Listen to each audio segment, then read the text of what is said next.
lalaro ng very safely, even with the gangs na nagmumula sa Fnatic Onyx. And that's the first blood going to the hands of Team Liquid Philippines. Pa na ito ng Liquid. Uy! At nako, nandito na naman ang ultimate mula dito sa Ling.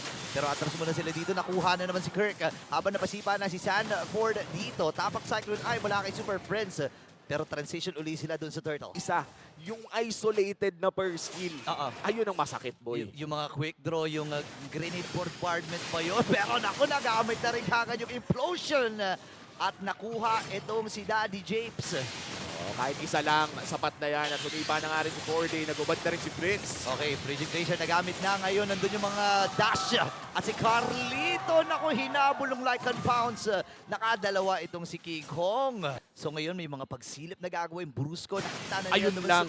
Nandito naman sa may bandang itaas. Naku po, si Benny Cutie ang pinuruan dito ng Fnatic Onyx. Kulang na isa, 4v5 ang magiging laban na to. Nandun yung wall, nandun yung Grok block.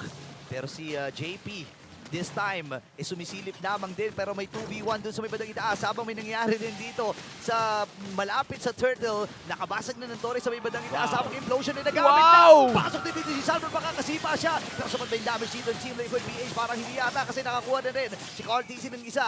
Tamang talon lang muna pero si JP ay mabubuhay pa. Nabuhay pa sa katiting na buhay na natira sa kanya. Hihirapan ang Team Liquid Philippines na humanap ng angulo maliban na lang kung may mahuli silang ganyan. Ayan na nga yung paghuli, nasipa na, Wave the Dragon, habang si King Kong makakasurvive pa! Ito na yung pagbawi ng Fnatic Onyx!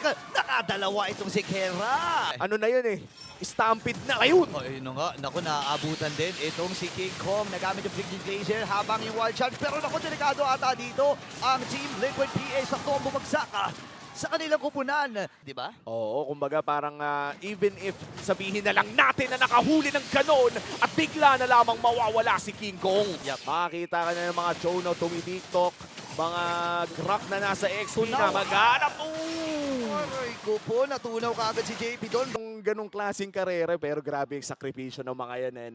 Parang buong buhay nila. Pero ayan na nga! Ayan na yung sipa, follow up. Kaso sakto yung implosion sa dalawa. Napatay sa play dito si Carl TC. Nabuhay siya with 30% na health. Kaya nagamit na rin yung Frigid Glacier. At nandito na si King Kong. Inabutan ng Roger dito. Kalahati ang buhay ni JP. Kung kaya na bang makipagsabay ni Carlito pagdating sa mga assassin. At ito na nga ba? This time, very cute na makakuha ng Lord na yun. Kaya lang, unti-unti at ang babagsak ang Team Liquid PH.